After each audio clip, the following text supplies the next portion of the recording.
Durante muito tempo, os comentadores, de modo geral, negligenciaram os aspectos políticos do pensamento nietzschiano. Dentre os vários fatores que contribuíram para tanto, há que se notar a necessidade que então se impunha de desqualificar os diferentes usos e apropriações políticas das ideias de Nietzsche. Contudo, há que se interrogam sobre a existência ou não de uma dimensão política nos textos do filósofo. Eles se situam, sobretudo, no contexto dos estudos publicados em língua inglesa. Enquanto certos autores aceitam que o pensamento nietzschiano possa apresentar uma dimensão política stricto sensu, outros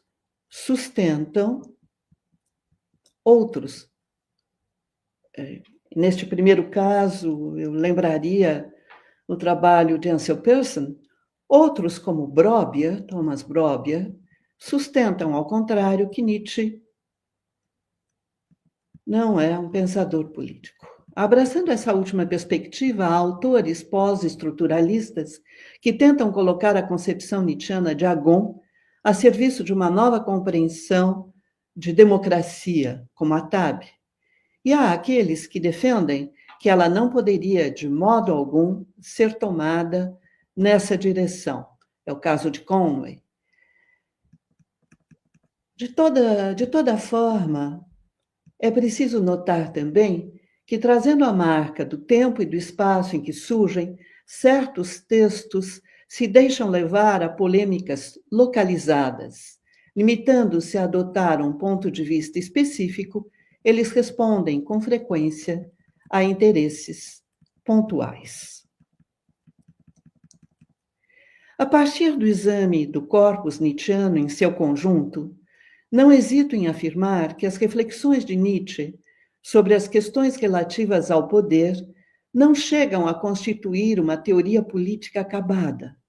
Nietzsche não se apresenta como um teórico do poder no sentido estrito do termo, tampouco sequer um analista político. Nem por isso ele deixa de refletir sobre temas centrais da filosofia política, assim como problemas candentes de sua época. São frequentes as vezes em que se detém no exame das relações entre o indivíduo e o Estado, e também aquelas em que se empenha em analisar o Segundo Reich Bismarck, o sufrágio universal e os exércitos nacionais, os partidos políticos e a situação de imprensa, o desaparecimento das nações e a unificação da Europa. Embora atento a essa ordem de questões, Nietzsche não lhes confere estatuto próprio, nem as enquadra num domínio particular do conhecimento, e muito menos delas trata com metodologia específica. Ao contrário, em sua obra, a política aparece estreitamente vinculada à moral e à religião. Melhor ainda, moral, política e religião constituem ponto nodal em seu pensamento. Intimamente ligadas, integram um campo de investigação mais amplo. São objeto da crítica dos valores. Meu propósito consiste aqui em discutir a crítica que este pensador francamente antidemocrático, Nietzsche, faz à democracia, questionando e avaliando os argumentos que ele elabora para tanto. Centrando a análise na ideia de igualdade, pretendo examinar as consequências do combate que Nietzsche trava contra as chamadas ideias modernas e de sua tomada de posição em favor do aristocratismo. Em seus escritos, Nietzsche adverte repetidas vezes que, cito, é preciso armar os fortes contra os fracos. Além do número, os fracos teriam a seu favor a maestria na arte de trapacear, atribuindo importância maior ao instinto de conservação do que à vida, desde logo desenvolveram os talentos da dissimulação. Para evitar o confronto que não poderiam suportar, muito cedo aprenderam a agir de maneira insidiosa. Com isso, esperavam conservar a qualquer preço a própria existência. No entender de Nietzsche, dessa estratégia faz parte o aparecimento das ideias modernas. Tanto é que ele escreve num fragmento póstumo: cristianismo, revolução, abolição da escravatura, direitos iguais, filantropia, amor à paz, justiça, verdade. Todas essas grandes palavras só têm valor na luta enquanto estandarte, não como realidade, mas como termos pomposos para algo completamente diferente e até oposto. É desse ponto de vista que Nietzsche considera acontecimentos históricos, correntes de ideias, sistemas de governo. É também nesses termos que encara a democracia, o socialismo, o anarquismo. É dentro desses parâmetros que os avalia. Analisar as ideias modernas é um dos propósitos que Nietzsche se coloca em grande parte de seus escritos. Ao apresentar uma visão retrospectiva de sua obra, no Esse Homo, ele afirma, por exemplo, que, para além de bem e mal, cito, é, em todo o essencial, uma crítica da modernidade, não excluídas as ciências modernas, as artes modernas, mesmo a política moderna. Fim da citação. Esclarecendo o propósito que persegue com esse seu livro, elucida ao mesmo tempo a amplitude do objeto de sua crítica. Pelo seu crivo, Nietzsche fará passar o sentido histórico e a objetividade científica, a música wagneriana e a literatura francesa em geral, a emancipação feminina e a igualdade de direitos. Mas, ao deixar claro o objeto que elege para análise, ele também traz à luz a perspectiva que pretende adotar para examiná-lo. Tanto é que, ainda referindo-se a para além de bem e mal, logo adiante, Nietzsche assevera, cito, o olho, por enorme coerção mal acostumado a ver longe, é forçado aqui a captar com agudeza o que está mais perto, a época, o entorno. Nesse seu livro, Para Além de Bem e Mal, que se apresenta como prelúdio a uma filosofia do futuro, Nietzsche persegue, pois, o propósito de criticar a modernidade. Toma por objeto de análise as chamadas ideias modernas e, para examiná-las, adota a perspectiva do que se dá em primeiro plano. Se estava habituado a ver longe, agora pretende captar o entorno.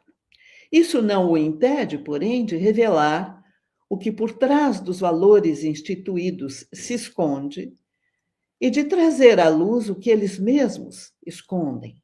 Ao contrário, é precisamente por estar em condições de transtrocar perspectivas, Perspektiven umzustellen, que pode dedicar-se a avaliar as avaliações.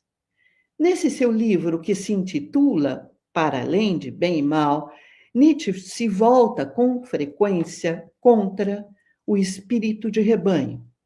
Julga que o homem medíocre procura instituir maneiras de agir e pensar universalmente válidas, censurar toda originalidade, reprovar qualquer mudança. Promotor da vida em coletividade, se tentasse viver de outro modo, sucumbiria.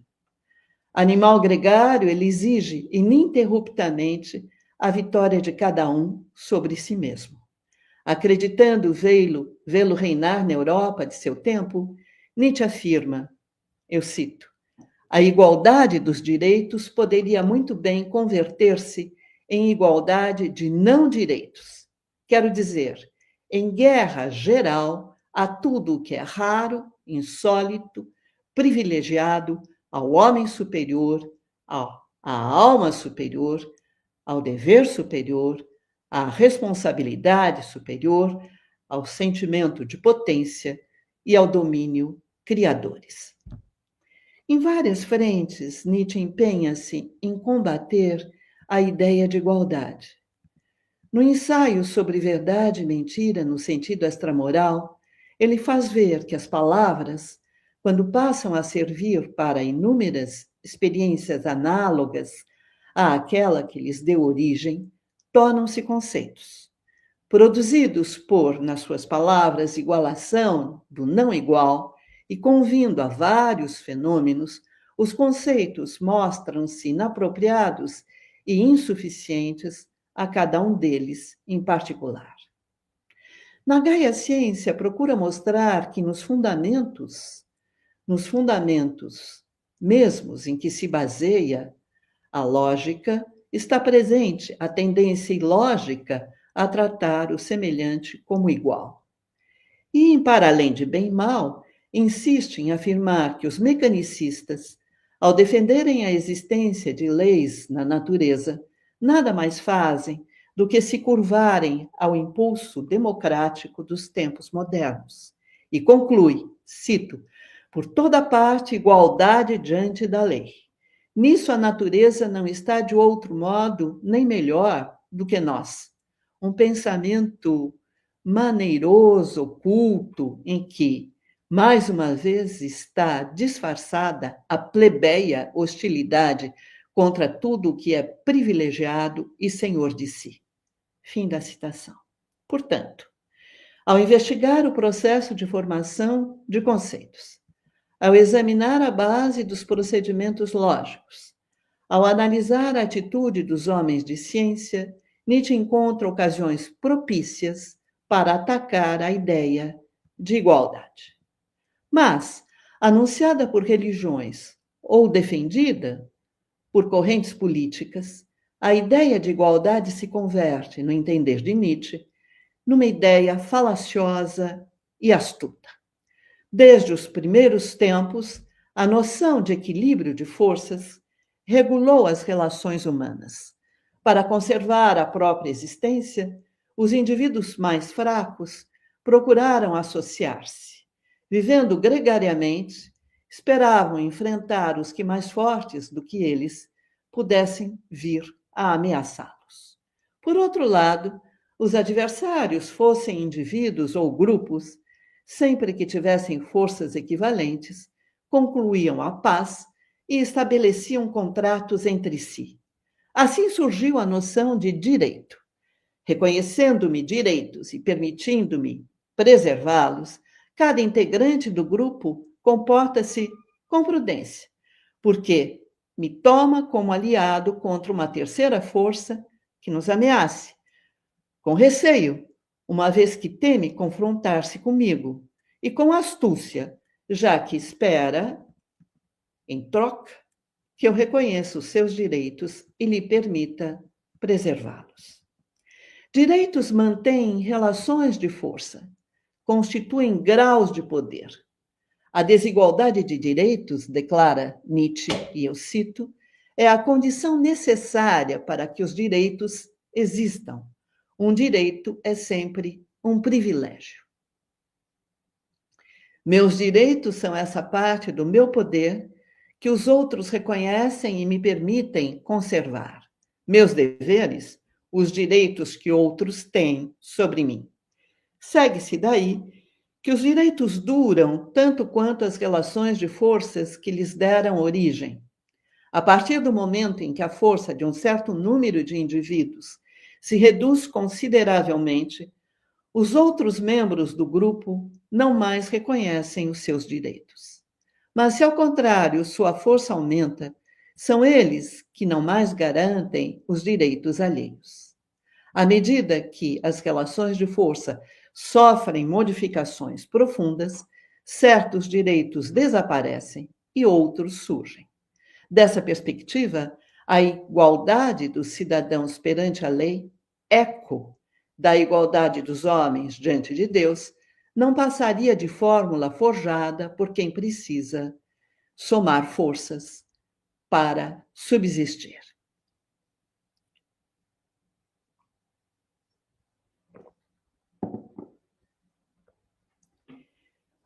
Ora, é sobretudo a ideia de igualdade associada à tendência democrática da modernidade que Nietzsche combate. Não é, pois, por acaso que se volta contra Rousseau.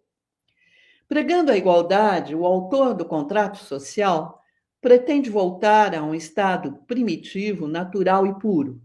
De fato, sua maneira de pensar estaria errada, segundo Nietzsche, é claro, errada desde a base.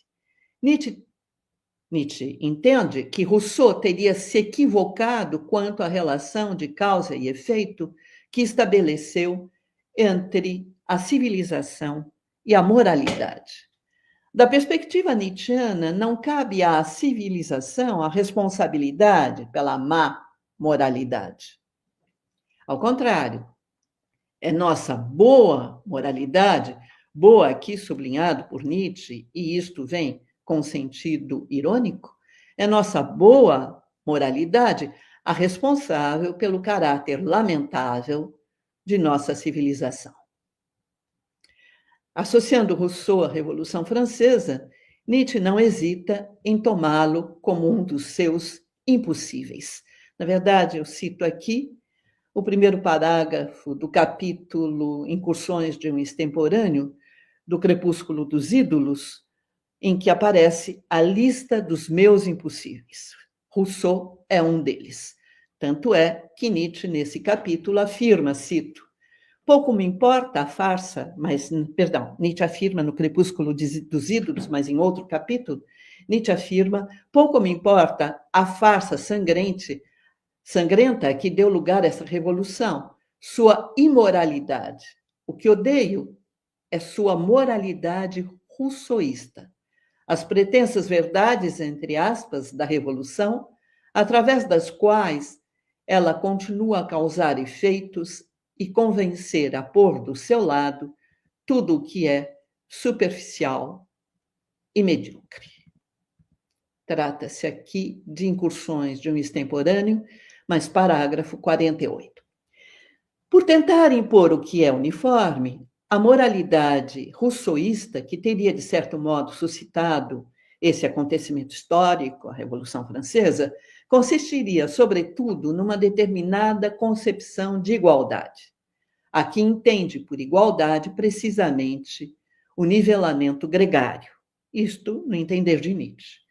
Ao defender essa concepção de igualdade, Rousseau teria contribuído de maneira decisiva para a Revolução Francesa. Mas ele teria igualmente contaminado com suas ideias a filosofia kantiana.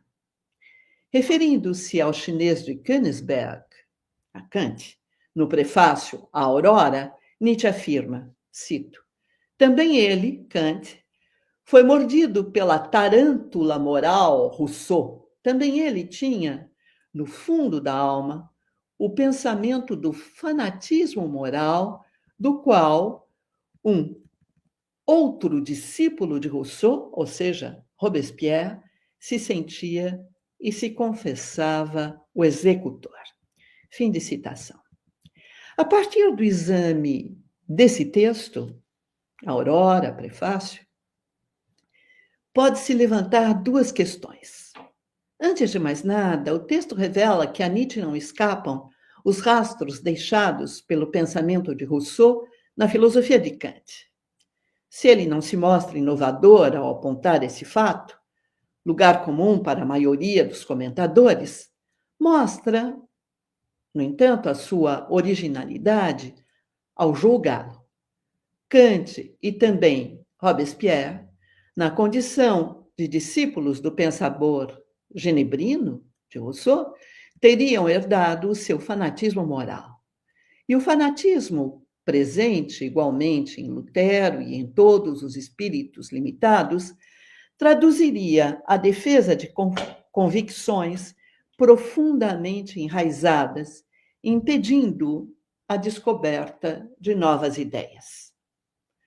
O condicionamento patológico de sua o condicionamento patológico de sua ótica, afirma Nietzsche, e eu cito, faz do convicto o fanático. Savonarola, Lutero, Rousseau, Robespierre, Saint-Simon, o tipo oposto ao espírito forte tornado livre. Por outro lado, esse texto, Prefácio da Aurora, faz ver que Nietzsche está atento às preocupações morais que se espraiam por toda a obra de Rousseau. A aranha que enreda em sua teia causa febre e provoca delírios, tarântula. O cidadão de Genebra, Rousseau, teria impresso a sua marca no século XVIII. E assim se caracterizaria, o período histórico em que viveu. Nietzsche escreve um fragmento póstumo. Feminismo. Rousseau, reino do sentimento. Testemunho da soberania dos sentidos. Mentira. No contexto do pensamento nietzschiano, a figura de Rousseau só adquire contornos mais precisos quando contraposta à de Voltaire. Uma passagem de Humano Demasiado Humano permite compreender que Voltaire encarna precisamente a antítese de Rousseau. Escreve Nietzsche. Não é Voltaire, com sua natureza comedida, levada a regularizar, purificar, reconstruir, mas Rousseau, suas loucuras e suas meia-mentiras, que suscitaram esse espírito otimista da revolução, contra o qual lanço o apelo écraser l'infâme. Massacrar o infame, que é a igreja. Na verdade, é uma palavra de ordem do próprio Voltaire, que Nietzsche retoma nessa passagem. Então, de um lado, as luzes, de outro, a Revolução Francesa.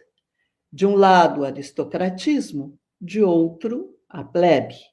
Ao fazer ricochetear a frase de Voltaire contra Rousseau, o autor do Humano Demasiado Humano revela suas preferências. O autor desse livro, Para Espíritos Livres, publicado, cito, em memória de Voltaire, no 100º aniversário de sua morte, em 30 de maio de 1778, esse autor, Nietzsche, reafirma suas predileções. Que Nietzsche tome a defesa do aristocratismo contra o ideal gregário fica evidente quando se percorre os seus textos. Contudo, a aristocracia de que fala não é somente fruto de elaboração teórica. Em diferentes épocas históricas, Nietzsche supõe encontrá-la. O homem nobre a que se refere não se reduz a mero conceito. Em contextos muito precisos, Nietzsche acredita deparar-se com ele. Julga que existiu nos séculos XVII e XVIII com a nobreza francesa, no Renascimento com a comunidade aristocrática de Veneza e, sobretudo, na antiga Grécia com a aristocracia guerreira. Lançando mão dos estudos históricos, Nietzsche, sem dúvida, toma partido por um tipo determinado de organização social. Mas não é simplesmente para isso que recorre à história, e sim para enriquecer a sua crítica dos valores. Além da contribuição decisiva da pesquisa histórica, Nietzsche conta com o concurso da filologia. No prefácio à Genealogia da Moral, ele sugere, uma passagem muito conhecida aqui, que eu cito, sugere que algo da escolaridade histórica e filológica, inclusive um inato sentido seletivo em vista de questões psicológicas em geral, fecho aspas, auxiliaram-no a instaurar o procedimento genealógico e a elaborar a crítica dos valores. Ao deter-se no exame do cristianismo, por certo, Nietzsche recorre à filologia. Ao empenhar-se na moral, na análise da moral dos ressentidos, sem dúvida, lança a mão da história. Não caberia aqui, porém, apreciar o uso ou apropriação que ele faz de dados filológicos ou elementos históricos, mas apenas de sublinhar o seu propósito de recorrer a eles em suas reflexões sobre a proveniência e as transformações por que passam os valores. Munido desses elementos, Nietzsche aplica-se, então, a refletir sobre doutrinas morais, eventos políticos e ensinamentos religiosos. De posse desses dados, dedica-se a examinar a tendência democrática da modernidade. É enquanto psicólogo que Nietzsche encara o ideário moderno. Pretende diagnosticar os móveis ocultos dos que o apoiem. É na qualidade de genealogista que avalia esse ideário, quer julgar os valores inconfessados daqueles que o defendem. Nietzsche entende que, graças a Rousseau e à Revolução Francesa, as ideias modernas se impuseram em detrimento de toda a ordem hierárquica. É o que o leva a nelas, nas ideias modernas, denunciar a obra do cristianismo e o procedimento dos ressentidos. Tanto é que ele assegura na Gaia Ciência. Foi a Revolução Francesa que colocou o cetro solenemente e sem reservas nas mãos do homem bom, do cordeiro, do asno, do ganso e de tudo o que é irremediavelmente superficial e estridente, maduro para o manicômio das ideias modernas. Na Europa de sua época, Nietzsche julga testemunhar uma crescente uniformização. Uniformização, na medida em que se abandona a preocupação com hierarquia, tem-se de abrir mão das diferenciações. É nesse sentido que Nietzsche escreve no Crepúsculo dos Ídolos a doutrina da igualdade. Mas não existe veneno mais venenoso. É que parece pregada pela própria justiça quando é o fim da justiça. Aos iguais, o igual, aos desiguais, o desigual. Essa seria a verdadeira divisa da justiça e o que daí decorre, nunca igualar o desigual.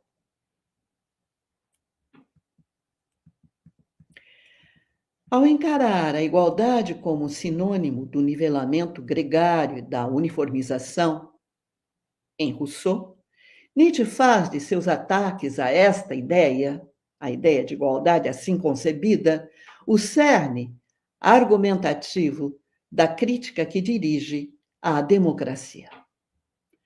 Mas já é tempo de perguntar: como conceber a ideia mesma de igualdade? E quais as suas implicações? Para tanto, convém investigar o que se entende por justiça.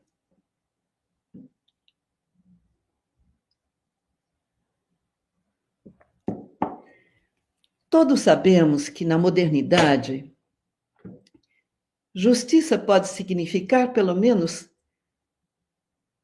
6 tipos de afirmações. A cada um o mesmo. A cada um segundo os seus méritos. A cada um segundo as suas obras. A cada um segundo as suas necessidades. A cada um segundo o seu lugar, classe, estamento. A cada um segundo o que é atribuído por lei, sendo que se pode entender a lei formalmente ou como algo que tem, desde sempre, um conteúdo. Embora essas concepções sejam incompatíveis entre si, elas têm algo em comum. Em todas elas está presente um princípio de ação, segundo o qual os seres de uma mesma categoria essencial devem ser tratados do mesmo modo. Contudo, nenhuma dessas definições, nem o denominador formal que lhes é comum, fazem mais do que fixar limites, dentro dos quais se pode discutir o conceito de justiça. Conceito esse que requer tanto uma formalização quanto a referência constante a bases históricas. Importa aqui notar que o princípio de ação comum a todas essas definições se baseia numa ideia central, a ideia de igualdade. É certo que se pode falar em igualdade em diversos registros: igualdade matemática, igualdade geométrica, igualdade lógica, igualdade formal, igualdade material, igualdade política, igualdade jurídica. Na Declaração dos Direitos do Homem, por exemplo, o artigo 1º define: todos os homens nascem e permanecem livres e iguais em direitos. Essa afirmação reveste a forma de uma asserção de fato, que diz respeito à natureza das coisas. Mas ela não designa algo real, e sim um ideal que não se realiza em sociedade alguma. Ela aponta, pois, apenas para a igualdade formal de direitos. Portanto, quando se fala em igualdade, deve-se empregar o termo determinando de modo preciso as ideias que a ele se quer associar. Mais ainda, deve-se distinguir com precisão, de um lado, o ideal que se quer atingir e, de outro, a situação que de fato existe. De um lado, a igualdade formal, que consiste nos direitos dos indivíduos, nas regras segundo as quais eles são tratados, e de outro, a igualdade material, que consiste no que de fato eles são, tanto do ponto de vista de uma situação material, quanto do ponto de vista de sua condição pessoal. Pesquisas na área da biologia e da psicologia bem mostram que os indivíduos diferem nas suas configurações genéticas e disposições afetivas. A afirmação de que todos os seres humanos são iguais não pode basear-se na posse da inteligência, da razão, de certas propensões emocionais, de determinada tendência moral ou de qualquer dado dessa espécie. Em suma, não existe base factual para o princípio da igualdade, donde se poderia concluir que, longe de remeter a uma assertiva factual, a ideia de igualdade se apresenta como um princípio ético básico. Com essa afirmação, Nietzsche, sem dúvida, concordaria. A ideia de que a igualdade não é uma assertiva factual contaria com a sua adesão.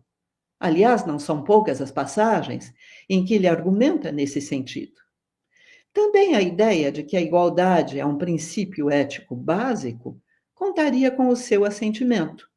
Neste caso, ele se empenharia em mostrar que esse princípio se encontra na base de uma determinada moral, a cristã.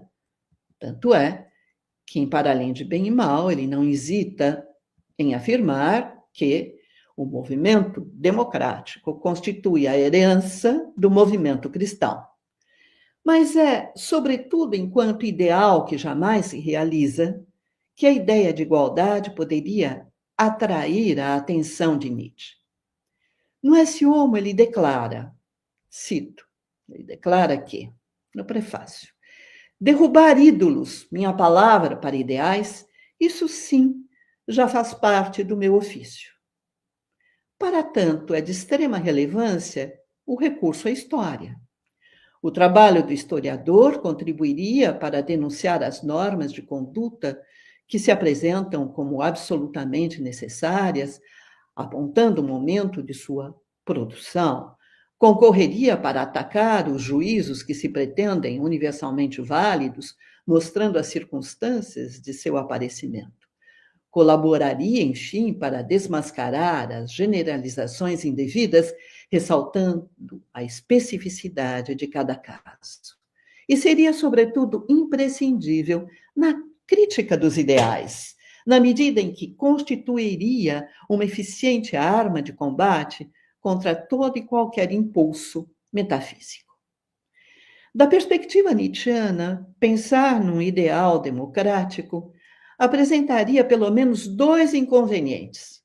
Antes de mais nada, implicaria comprometer-se com a fabulação metafísica, expediente de que lançam mão os que não se mostram capazes de aceitar esta nossa humana condição e por isso mesmo recusam este mundo em que nos achamos aqui e agora, em nome de outro que seria essencial, imutável e eterno.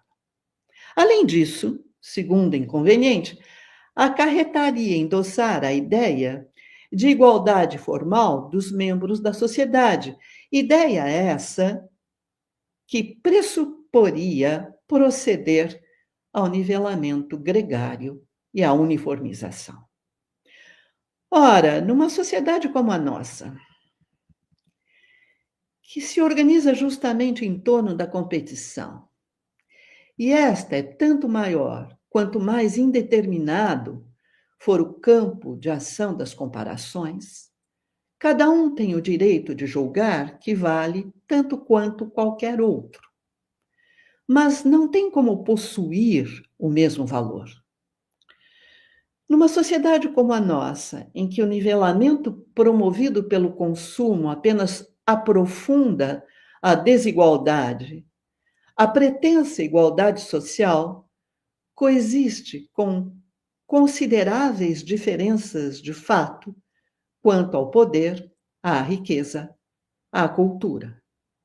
Numa sociedade como a nossa, em que a igualdade formal de direitos se converte em uniformização consumidora, o ressentimento atinge o seu clímax. Nós bem sabemos que, dentre as descobertas filosóficas mais importantes dos últimos 150 anos, 160, figura, sem sombra de dúvida, a do fenômeno do ressentimento. Ao investigar como os valores morais foram instituídos, Nietzsche diagnosticou com lucidez, por vez primeira, a maneira de pensar, agir e sentir dos ressentidos. Incapaz de reagir, o indivíduo torna-se rancoroso e busca vingar-se. Não logrando equiparar-se ao seu pretenso ofensor, sente-se impotente e então ressente-se. Mas a inveja, o ciúme e a raiva também são fontes de ressentimento. Ao sentir-se desgostoso por não possuir o que o outro possui, o indivíduo esforça-se por obter o que deseja. Não sendo bem-sucedido em seus esforços, sente-se impotente e então ressente-se. É sempre de uma certa disposição a comparar-se com o outro que nasce o ressentimento. Aplicando tais ideias às relações sociais, seria possível sustentar, e aqui eu recorro ao Max Scheler, que quanto maior a distância entre a condição jurídica dos diversos grupos sociais, condição essa dada pelo sistema político ou pela tradição, quanto maior a distância entre a condição jurídica e o seu poder real, maior será o ressentimento. Num sistema social nitidamente diferenciado, ou numa sociedade de castas, como por exemplo na Índia, pequeno seria o ressentimento. E de igual modo, numa democracia que tanto social quanto politicamente tendesse à igualdade de riquezas. Levando às últimas consequências esse raciocínio, não há como furtar-se a concluir que, ao fomentar a diferença de status, nossa sociedade promove e provê a cada instante o ressentimento.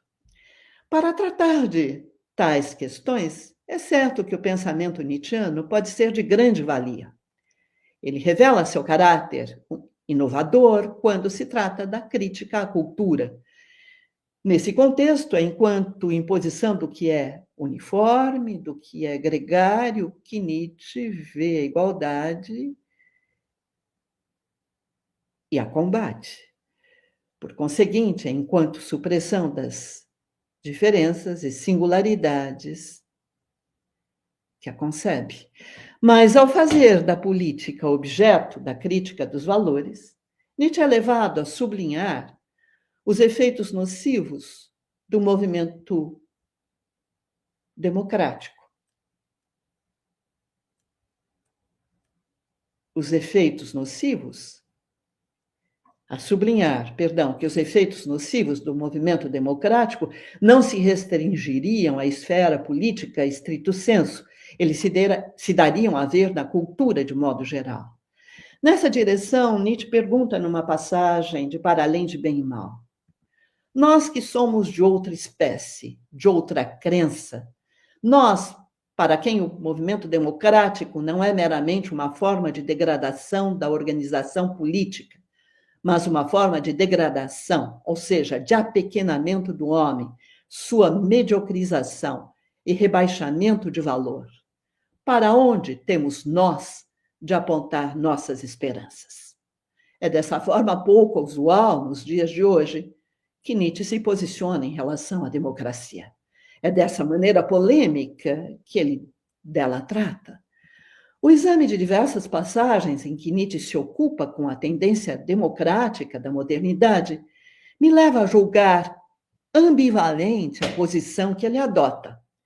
Se no âmbito da crítica da cultura Nietzsche se mostra inovador, é certo que em seus ataques à tendência democrática dos tempos modernos, toma a defesa do aristocratismo. A meu ver, importa ressaltar aqui que, embora julgue que não se pode ignorar as consequências no domínio cultural da ideia de igualdade, entendida enquanto nivelamento gregário e uniformização, antecipando assim a crítica que veio a ser posteriormente desenvolvida do que se chamou de indústria cultural, Nietzsche assume posições com consequências políticas dificilmente defensáveis nos dias de hoje. Pela atenção e perseverança, muitíssimo obrigada.